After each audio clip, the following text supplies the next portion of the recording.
afternoon and welcome to Unlock the Stock. As you know, this platform is designed for retail investors to gain access to corporate management and get to know them and their companies better. Unlock the Stock is sponsored by Easy Equities, the platform that helps you to grow and protect your wealth. So invest in local and international shares, property, unit trusts, crypto, bonds, and actively managed ETFs. Plus, of course, get access to Easy Protect life insurance and Easy credit lending to back your financial journey. We are pleased to welcome Redefine Properties to Unlock the Stock for the first time today. We are joined by Andrew Koenig, the CEO, and Tobin, the CFO, who will take you through their presentation shortly. Unlock the Stock is, of course, only possible with our technology partner, Lumi Global. So please visit their website, lumiglobal.com, to learn more about their various online AGM and investor presentation solutions. With Mark winging his way back from Australia today, the Q&A session will be hosted by the Finance Ghost. However, before we start, just a few housekeeping notes. If you'll bear with me, the presentation will be followed by a Q&A. You can post your questions by typing them into the chat box at the bottom of your screen. And this event is being recorded and will be available on our YouTube channel soon. You'll also see an email address before we begin the Q&A session, so please take note of that if you'd like to be added to the Redefine Investor Distribution list. I'm now going to be handing over to Andrew and Tobin, but first a short video on Redefine. Thanks.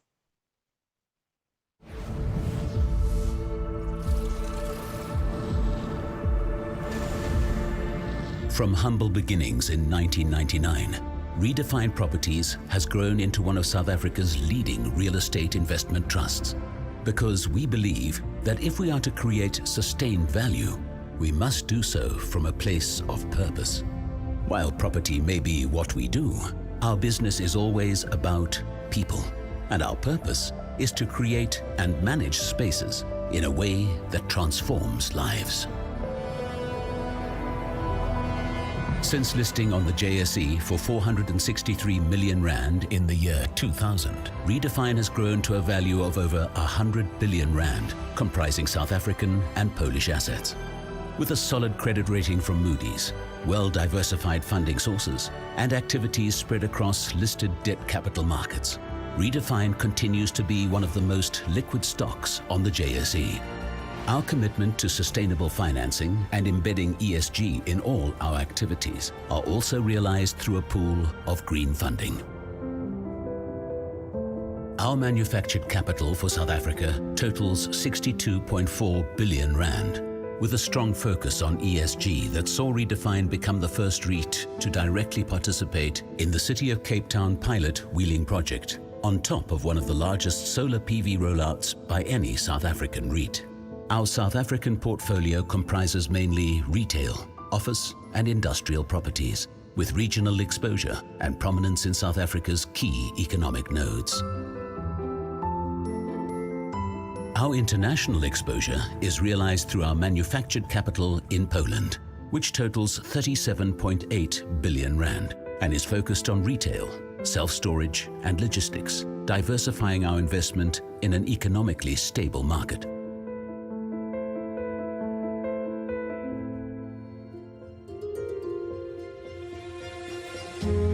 We also understand that our continued growth depends on our ability to place people at the heart of everything we do. We know that our choices have a lasting impact on people and places. Our human capital continues to thrive with comprehensive employee benefits and a commitment to diversity, equity, and inclusion. An example is our learnership program, which offers experienced mentorship, on-the-job training, digital learning, workshops, and other structured programs. Point is, because we operate in a constantly evolving and unpredictable environment, we choose to be optimistic. This means pursuing a strategy built on innovation, focusing on what we can control, and letting go of what we cannot. We call this opting for the upside. This perspective provides us with the tools to navigate uncertainty with clarity, change obstacles into opportunities, and remain focused on our purpose of creating and managing spaces in a way that transforms lives and unites people. And this is most visible in our impact, both locally in South Africa and internationally in Poland. Redefine Properties. We're not landlords, we're people.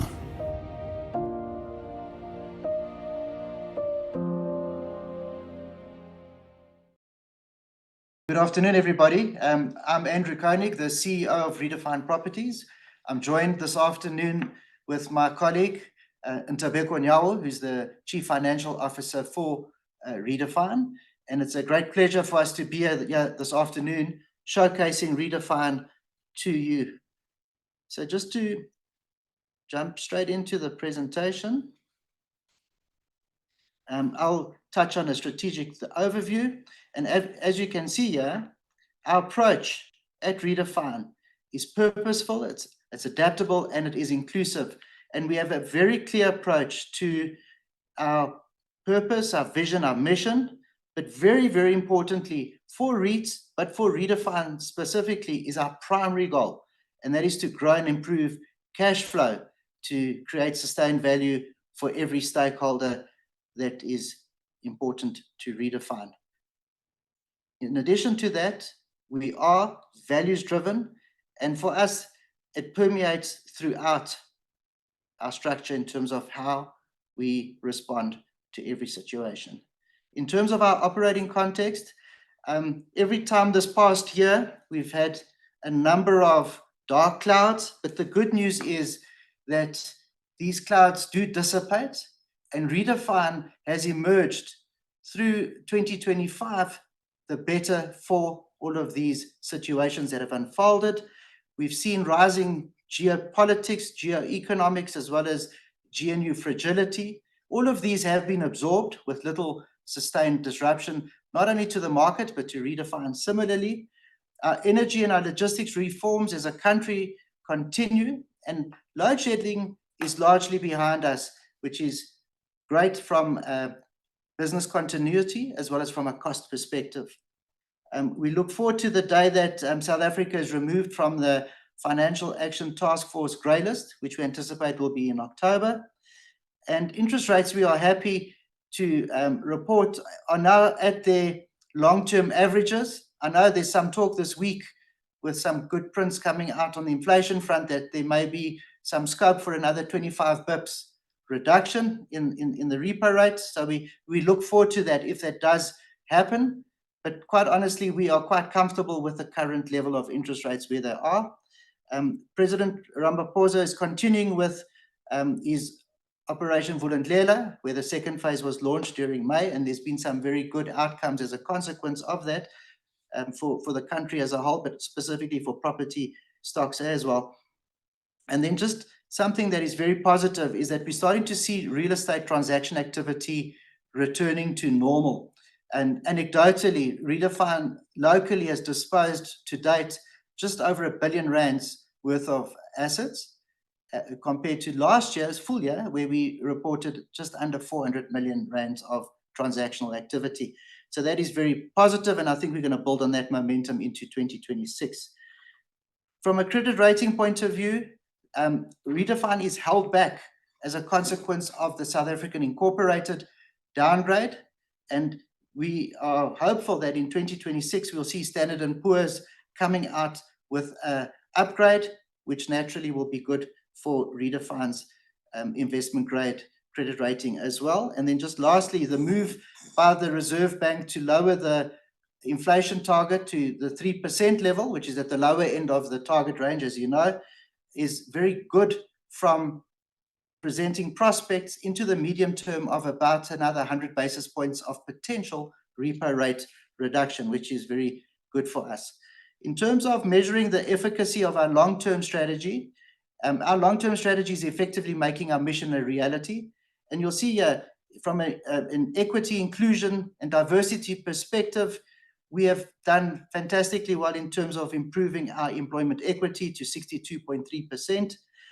From mobilizing digital transformation, this is a very, very important aspect of our business where we're seeking to leverage off technology to become more efficient and also improve our tenant experience particularly.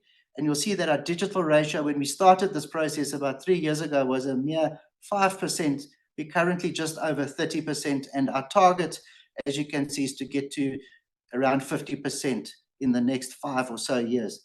In terms of nurturing and optimizing our ecosystems, our stakeholder engagement is absolutely critical for us to understand the needs of our stakeholders, and similarly, for them to understand what we expect of them. It's a two-way street, but importantly, we've developed scorecards for each of our stakeholders so that we can measure and monitor the health of that relationship at all times.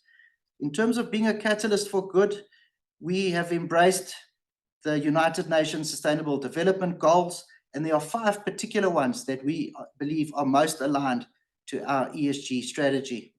From an innovation point of view, curiosity is something we nurture here at Redefine, but to measure the outcome for us is through carefully looking at how we can grow our net operating profit margin. It has improved to 77% as we sit here. Our target is to get it between 80 to 85% over the medium term. In terms of our short to medium term strategy, this is where we focus on the variables under our control. There are so many distractions out there that you can easily get lost if you just look at the headlines every day. And for us, it's more about directly influencing what we can, and similarly indirectly so as well. But as you will see, capital allocation is very much within our control. And here we are looking to build a quality, diversified portfolio that delivers sustainable risk-adjusted returns. Capital sourcing is as important as capital allocation. And here we have a very strong focus on conservative balance sheet management to drive that sustainable growth.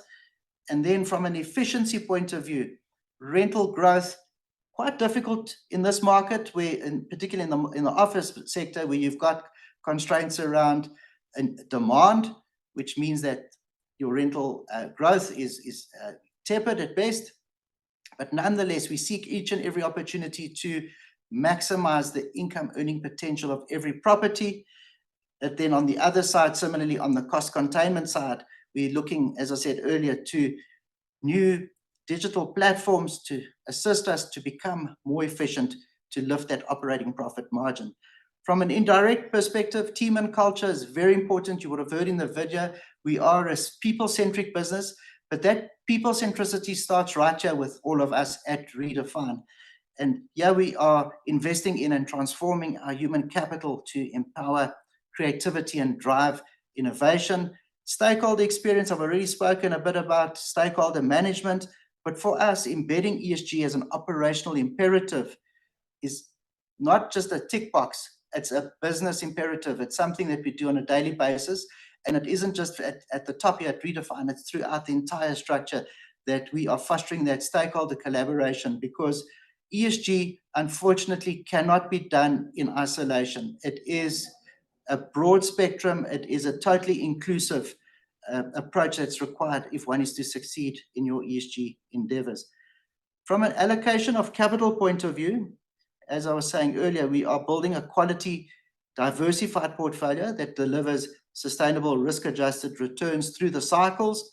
And if I give you just a snapshot of our portfolio, as you can see there, it's just under 100 billion rand. This was last reported figures as at February.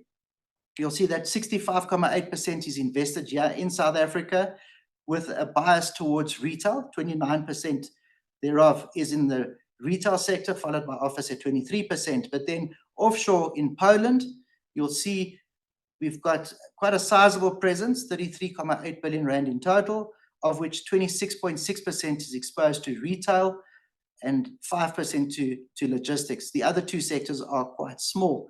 But I just want to stop here and just explain that Redefine is very focused on 2 geographies, and that was a deliberate strategic approach that we adopted. And the reason for that is, if you are to achieve risk diversification, geographic diversification, sticking to, say, 2 geographies is far better than being exposed to multiple geographies, because you open yourself up to multiple risk universes And in some cases, you have very little control over those investments. And for us, we are very focused.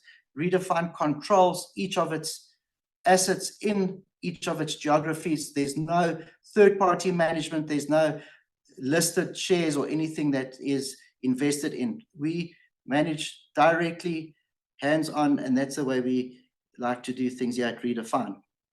In terms of the case for geographic and sectoral diversification, we're just giving an outline on this graphic here of why we want to be diversified. And as I said earlier on, it is to ensure that we are able to generate stable real estate returns through by limiting the cyclicality of sectors. That is the case for sectoral diversification, but I've already explained geographic diversification in terms of mitigating the domestic headwinds that we do face here in South Africa. I've also outlined why we invested here in South Africa, and I just want to remind everybody that from a real estate perspective, South Africa is still a very, very attractive place to be invested, despite all the issues that we face and all the headwinds that we do have here. We're one of the few markets that have escalations in leases, for example, that are decoupled from inflation. In Poland, that is one of our big constraints there from a growth perspective, in that lease escalations are linked to inflation. Here in South Africa, it's a negotiation that you and the landlord, the tenant, enter into. But from a Polish point of view, just to touch on why we invested in Poland specifically, it is because of certainty in that market. We are able to generate sustainable returns over the long term, given the fact that they've got a strong GDP. It's around 3%, and it's forecast to grow in that direction for the next 3 or so years. The unemployment rate sits at about 5%. To put it into perspective, what we have here in South Africa, they are virtually fully employed there. In fact, in some sectors, they run out of labor and have to import labor into that country to sustain their economic growth. So just moving on to maintaining an asset platform capable of delivering sustainable returns, you'll see that we've been very deliberate in how we've constructed our asset platform. And you'll see that we've got 3 segments of assets. We have got growth assets, defensive assets, and non-core assets. The bulk of the assets, as you'll see, 78% of the total portfolio by value sits in that defensive category. These are assets that are not yet fully mature. However, they are operating at a level that we believe they are capable of sustaining our growth over the medium term in terms of generating, as you can see, slightly more from a contribution to distributable income than the asset value in terms of 82%. And that is because these assets are operating at basically their peak potential. The growth assets, these are assets that we've are nurturing and we're developing. For example, this would be self-storage in Poland that we're doing. There would be some development assets here in South Africa. And these assets will mature eventually into those defensive assets. And then at the bottom, you'll see non-core assets, about 12% of our portfolio. These are assets that are okay. They're not bleeding. They are actually contributing to the overall group number. However, there is opportunity here to recycle that capital back into growth assets over time as we dispose of these assets. There is some land sitting in here as well that is also capable of being realized, which will give us further capital for deployment into growth assets in due course. And this is all part of the active asset management cycle. And you'll note from historic trends and so forth, Redefine has been very, very active in terms of churning its portfolio. And I'll just give you one example. Our office portfolio is in South Africa is 95% premium and A grade, and that is as a consequence of constant recycling of those secondary or non-core assets, and we've done that successfully over a number of years. We've also just given you an outline of where we believe the best allocation of capital does lie should we realize some disposals, and clearly top of the list would be buying back shares. It makes a lot of sense if you look at where our forward yield sits at the moment, around about 12%, if you're giving a bit of a discount there on these shares. But once again, there are pros and cons to that decision. Although capital allocation-wise, a fantastic decision, From a con point of view, it increases your loan to value. As you know, Redefine is looking at reducing its loan to value ratio. And then from a pro point of view, well, there's a once-off boost. And I must stress the word once-off boost to distributable income per share and NAV per share. In terms of repaying debt, that's the next best option available. It does lower the LTV, which is a big tick for us strategically, and is probably where most of our allocation will lie should we sell assets, particularly those non-core assets in Poland, which we'll talk about in due course. But the one con is that it does impede organic growth over the medium term. And then just investing in growth assets is your third choice, but is a very important strategic one if you are to grow your business. So it supports organic growth, but once again, from an LTV point of view, if you're responsible, it can be LTV neutral. So careful consideration on a trade-off basis is given to the above options as capital does become available from recycling activity. In terms of Redefine's big pressure point, and that is our see-through loan-to-value ratio, currently around about 47%. We've given you a bit of a bridger to give you an illustration of where the pressure points lie.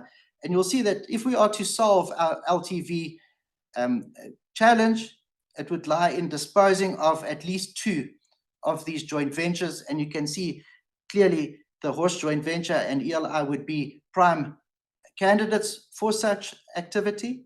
And we've given you an action plan here as to where we are in executing on our plan to reduce the see-through loan-to-value ratio. Now, in Poland, institutional investment activity from a portfolio perspective is still quite low, and we're anticipating that it's going to start picking up. It has already started picking up, but it will start gaining more momentum into 2026. But the Horse Group is our prime candidate for disposal, and we're actively working on that. Our EPP community joint venture is more of a medium-term project, given that it is yielding good income for us. And perhaps should Polish REITs become a reality, we could look to list this joint venture. We have an office. Fortunately, it's quite a small part. It's about 1% of our total portfolio. But Henderson is an office joint venture where we have a 30% interest. When the market stabilizes, we'll be looking to dispose of that. Galleria Molcine is a new, it's 5 years old now, but we consider it new in its life cycle. Mall in northern Warsaw.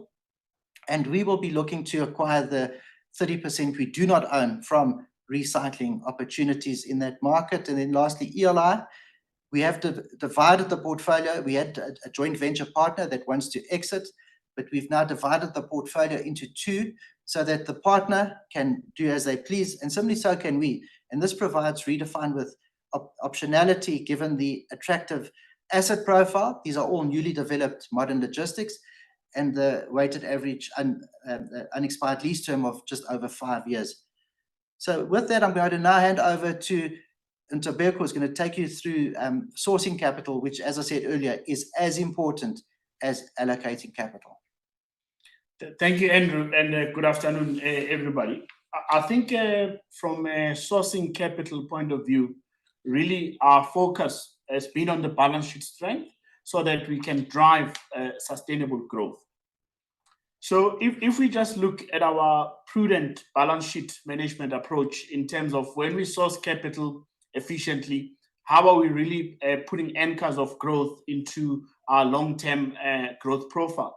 You know, we look at the funding sources where we are very clear that we have to have a very diversified funding pool, which I think we've largely achieved. And one of our key considerations when looking at that diversification is a counterparty exposure that is no more than 15% to a single source of funding.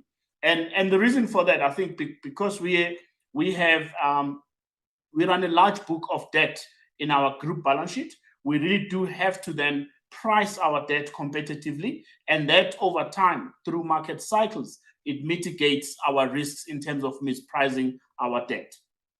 One of the focus things in that block for us is really in our Polish business, is really just to eliminate debt amortization, where the construct in that market, we believe that now we're at the right place where we can actually achieve interest-only debt and fund that business far much more efficiently as well.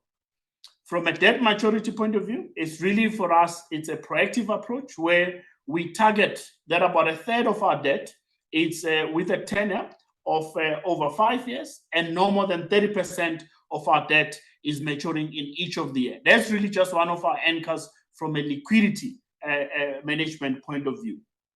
And we've done this very successful. If you look at our debt maturity profile, it's very healthy up to 2028 and 2030. So we continuously work on that so that we just manage liquidity quite proactively in the balance sheet. Then one of the areas as well, which is very important because we do in our debt stack, we do use collateral and when in our funding mechanism, is really to maximize our security. We've already achieved this. We put this in place in South Africa last year, where we took all our security pools with all of our different debt providers, which is largely the South African large banks. We put it into a single security pool, and that to drive also efficiency, the way we raise debt. And that is really settled and it started to work very well. And we are looking at also opportunities in our offshore business to replicate this model as we also shape that market from a debt funding point of view.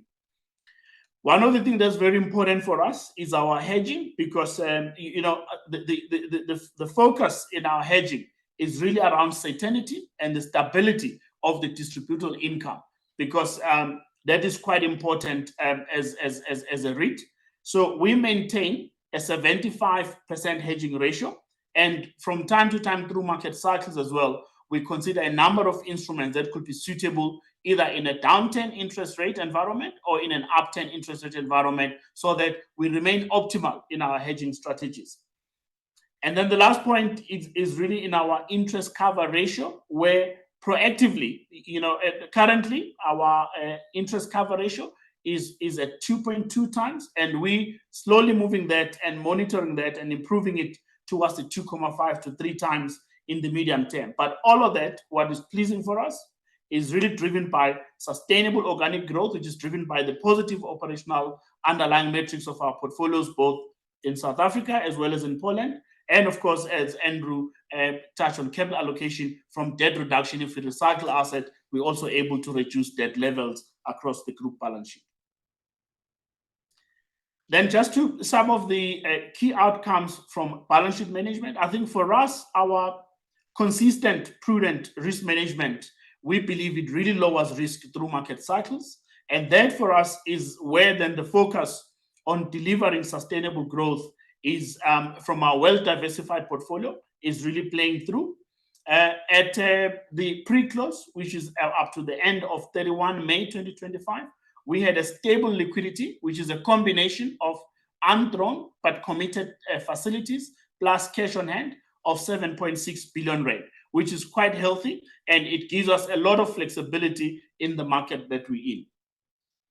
And we're very pleased if you could see some of the innovations we've done around pricing our debt held in the market, as well as the reducing base rates, largely with what we've seen with the Euribor coming down, as well as some of the repo rate here in South Africa coming down.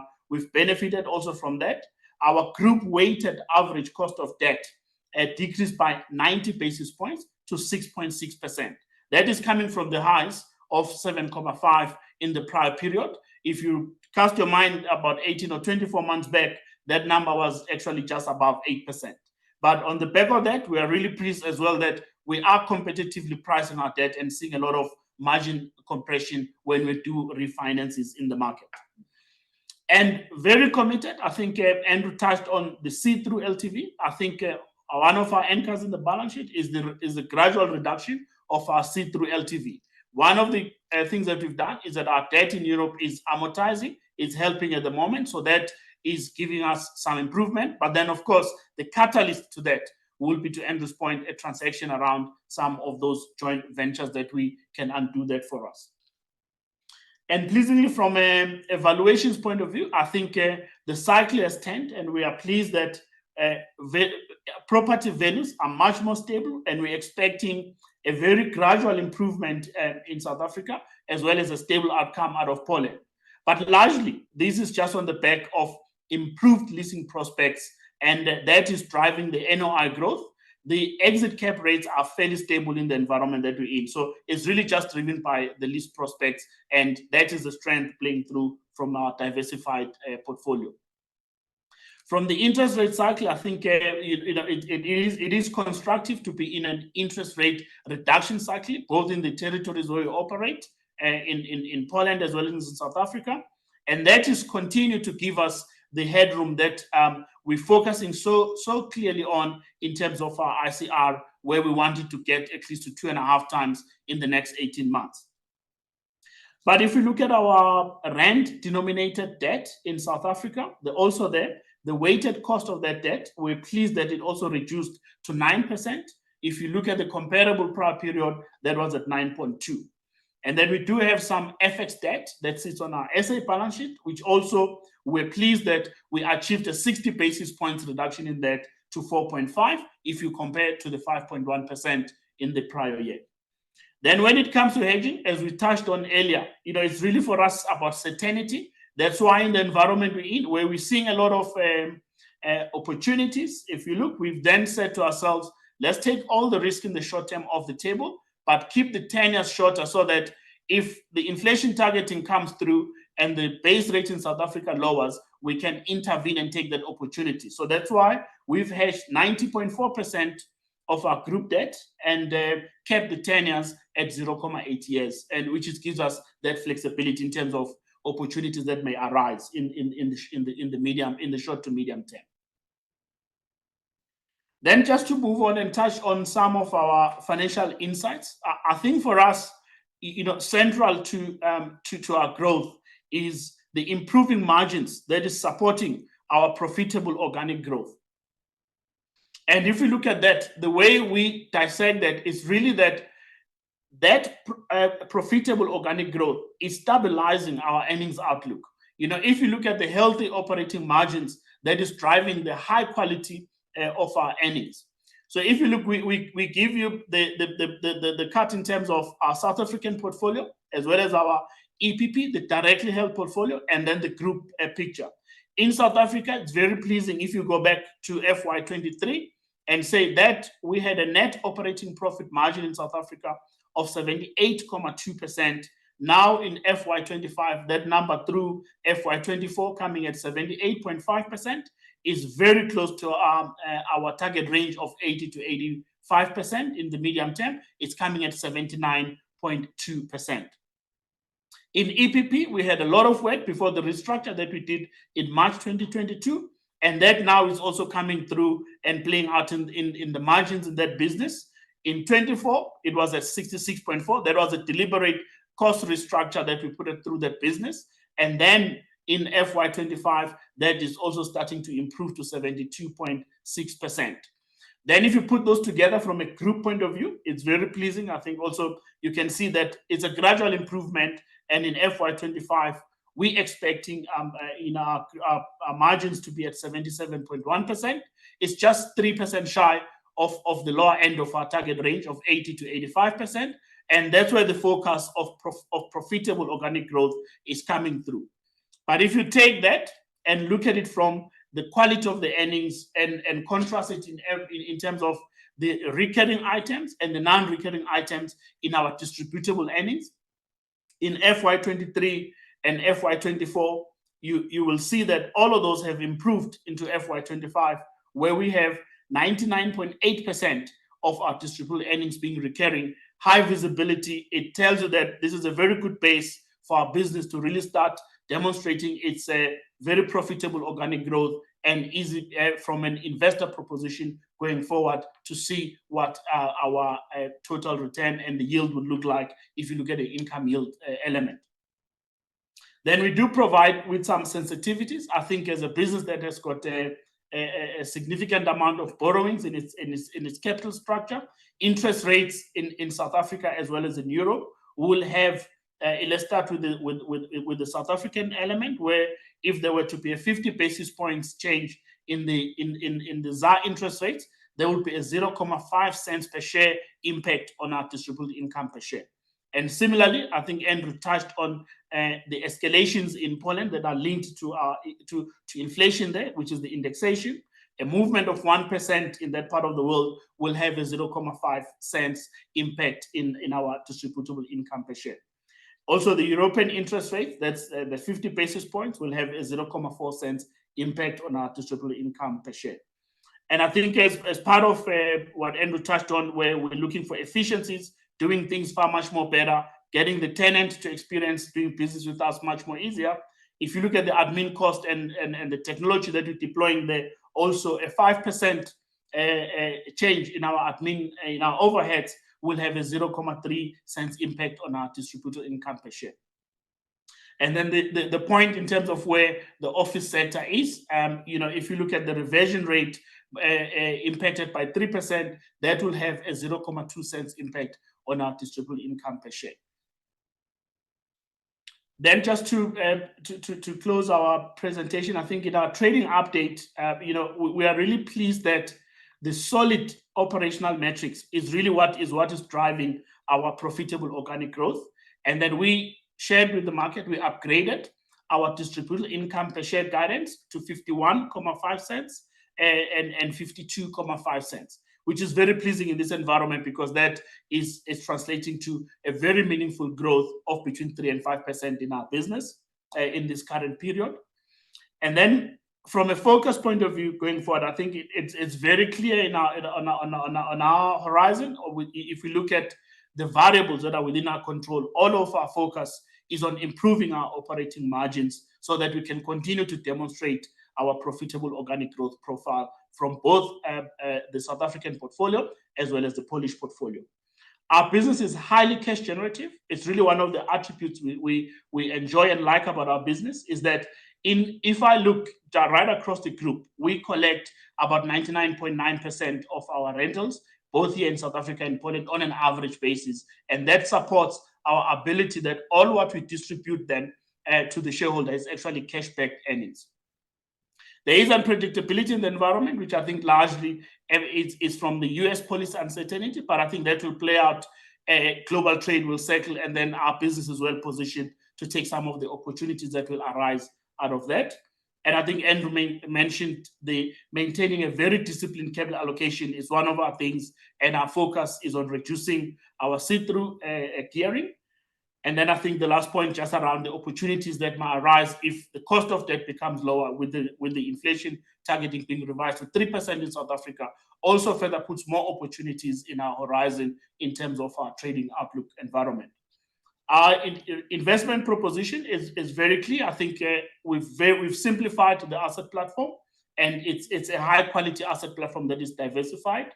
We've got I touched on the solid metrics, credit metrics, which gives us a very sustainable funding model going forward. And we are very pleased that we've got a very passionate and innovative pool of talent, both here in South Africa and in Poland on ground, and we've got ability to execute on our strategies. And then consistently, we've started now to really deliver on our strategy, and that is for us is very focused, and we're going to maintain that going forward. Thank you.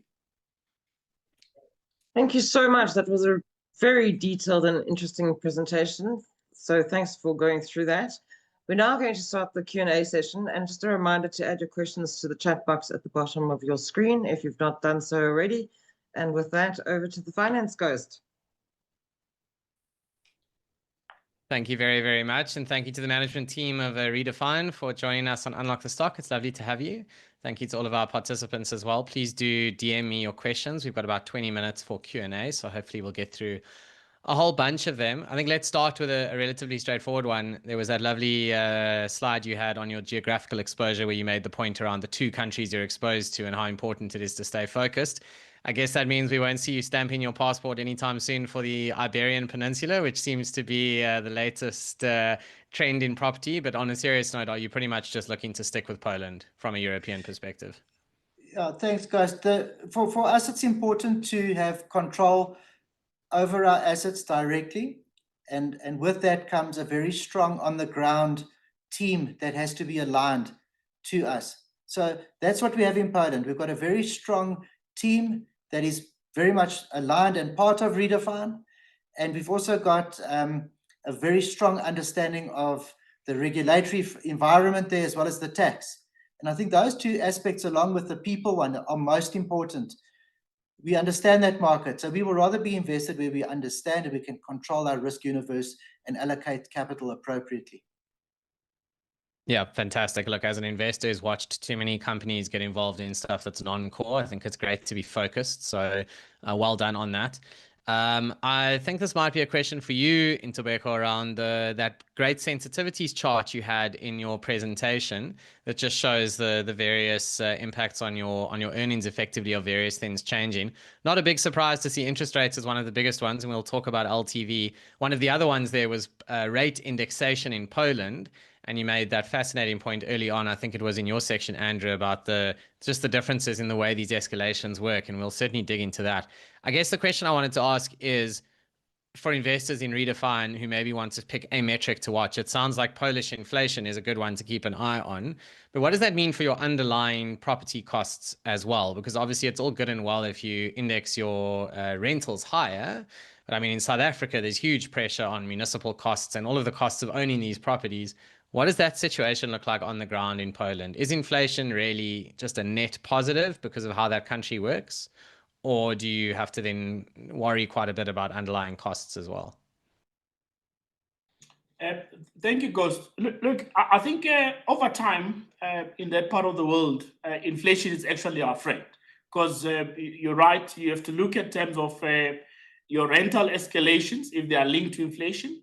And then if the inflation comes down, even though it does limit how much your rental escalation could be, but it consequently also have got one of the key elements and impact on one of our key elements, which is the funding cost. Because if it's low inflation, it means the cost of debt is also lower. So on a total return basis, inflation through market cycles, it is our friend. And I think one of the mechanism which in that market helps us quite a lot is that our ability to pass through any cost pressures to the tenant is quite higher in that market than it is here in South Africa. Yeah, so guys, just to explain what Ntobeko means, Poland has a slightly different cost recovery model to South Africa. Here in South Africa, rates, taxes, and all of those other utility costs, we as landlords carry and we pass on some to our tenants.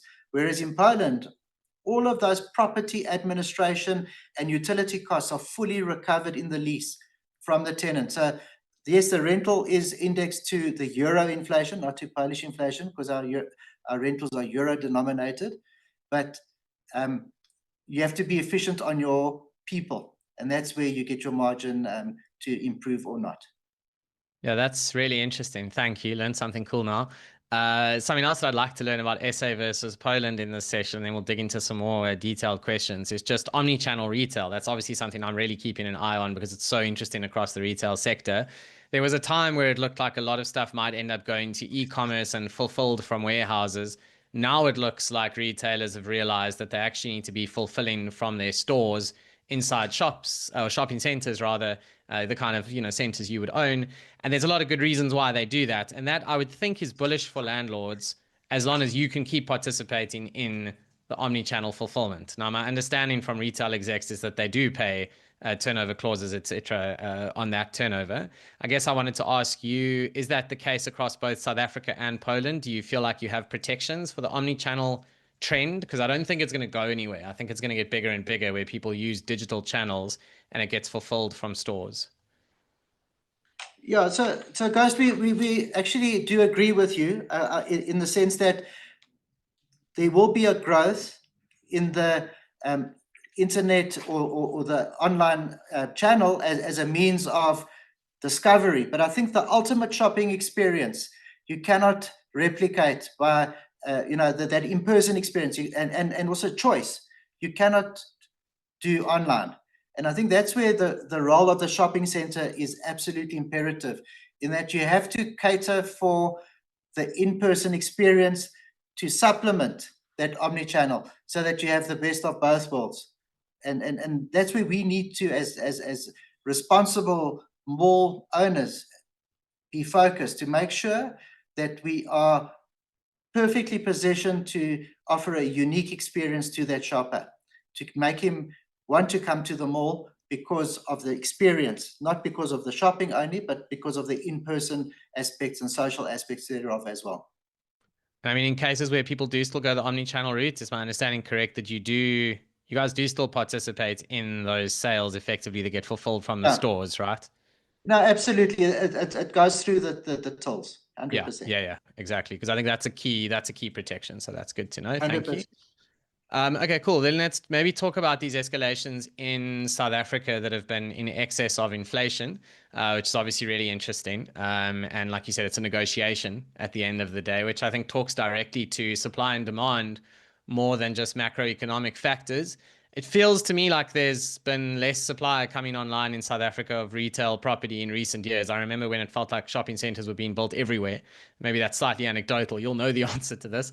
And I guess that's my question is, has there been a shortage of new supply in retail property that is creating the situation where you can get these escalations ahead of inflation?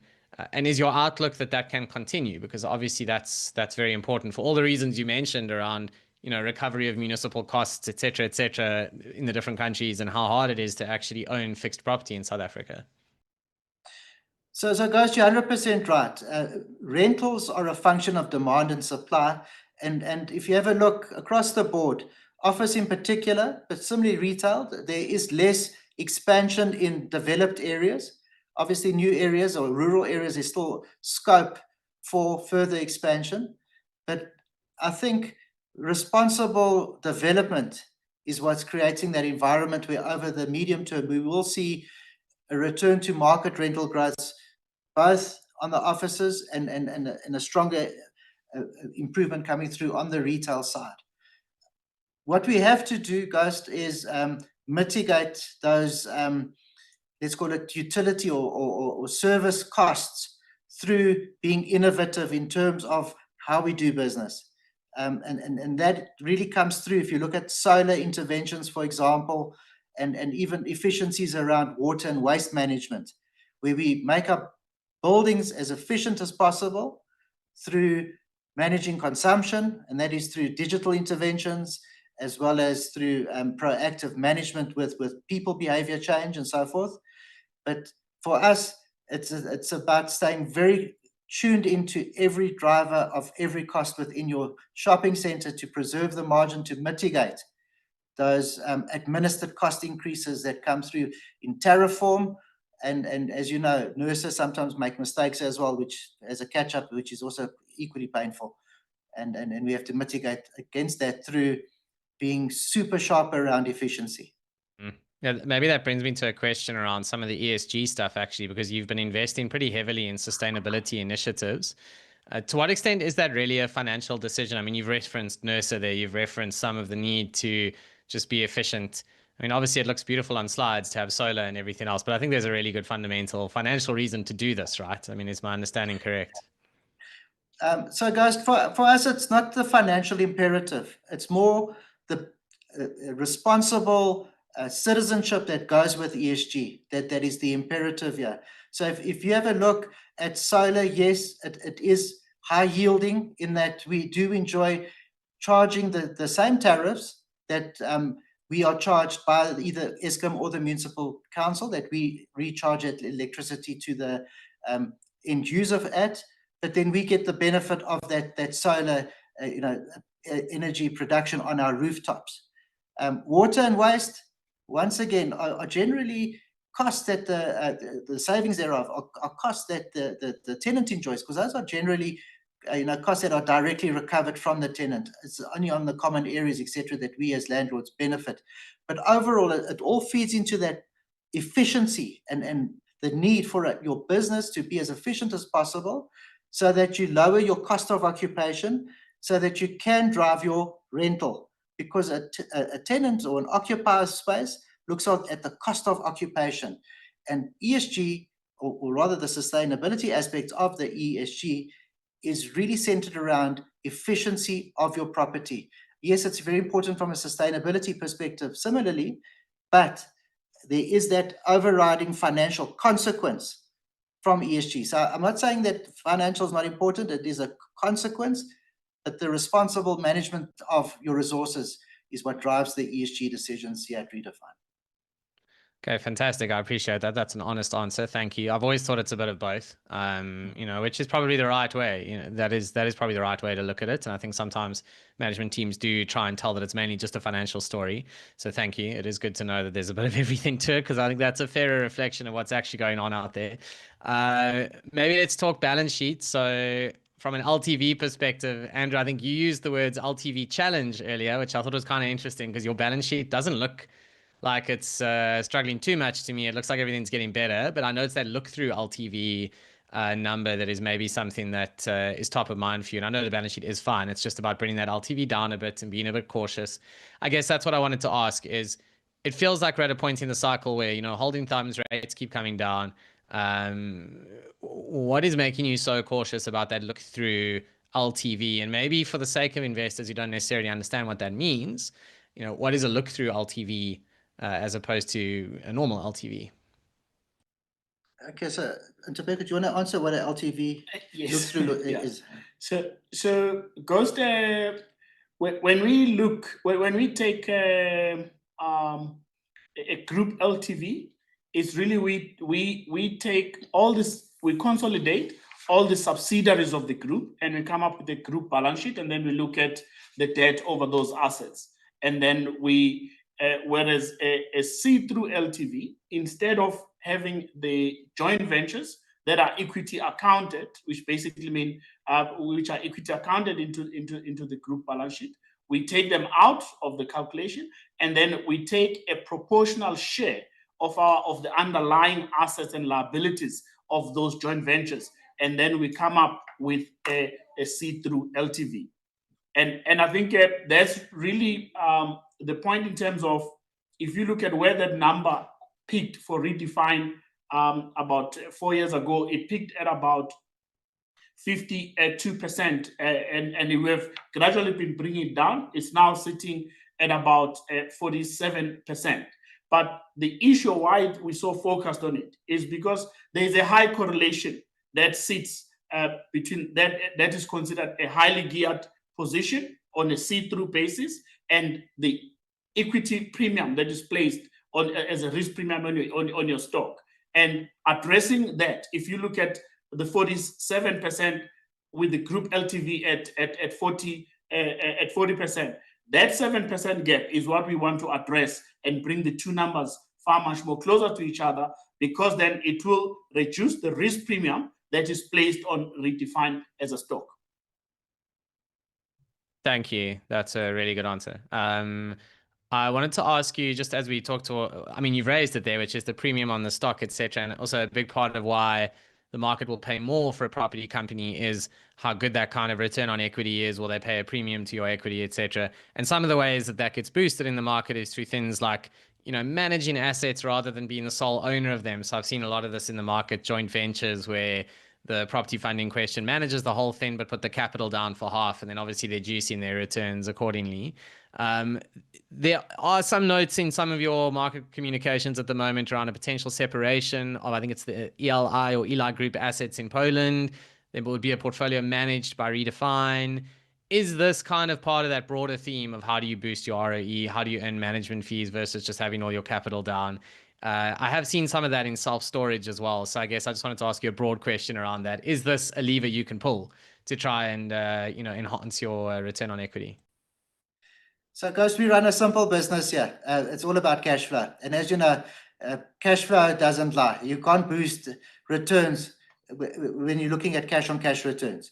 And the simple reason for the separation of ELI into two portfolios was because our partner is a closed-end fund that's coming to end of life, and they're going to be exiting in the medium term from the joint venture. So what we did was to disrupt the portfolio as little as possible. We entered into a separation agreement up front to say, these are your assets, these are ours, and you are free to do what you want to do with your assets. And similarly, so can Redefine have its optionality on its share of the portfolio, and they are managed independently, and our risks and rewards similarly come from our respective portfolios, and it's purely cash returns. So there's no boosting of any returns at all, unfortunately. It is just a question of simplification and having no disruption going forward to our portfolio. Fantastic. Like, I have a lot of appreciation for candid answers and simple businesses. There's nothing wrong with that. Last question, and then I think I need to hand over to Debs to probably bring us home, but it's a lovely question that I've received in my DMs, which is just around the risk-return trade-off between Poland versus South Africa, just across the whole story. You know, you look at everything. You look at geopolitics, you look at currencies, you look at economic risks. Are you shifting investment towards one geography or the other? Are you happy with the current balance? I think it's a great question around where your heads are at in terms of your mix of Poland, SA, and what could that look like into the future. And then I think we can call that a day. So guys, look, for us, you know, we said earlier on, South Africa remains an attractive real estate investment destination. However, Poland equally does have a very attractive element to it, given that it provides you with risk mitigation and certainty.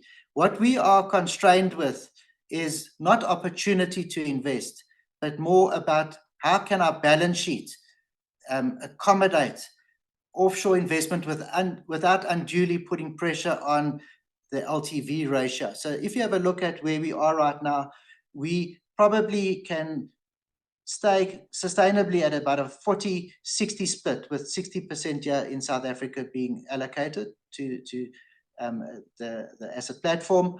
But, you know, as our share price improves and access to equity eventually becomes priced at a level that makes sense once again to raise equity, it does open up other opportunities. But we remain firmly invested here in South Africa, and we don't see that changing in the medium term. Thank you very much. And thanks to everybody who chose to attend today's session. And a special thank you, of course, to Andrew and Tobacco for making the time to support us and to engage with our retail investors. Our next session will feature ASP Asset Tapes, which is returning to our platform. It'll take a slightly different format, as we'll be chatting with Paul Mann, the CEO, and the rocket scientists who make up his executive team. So that promises to be a fascinating chat. So please do join us for that session on Thursday, the 25th of September, which of course is just a week away. And that's all from my side. Thanks, everyone.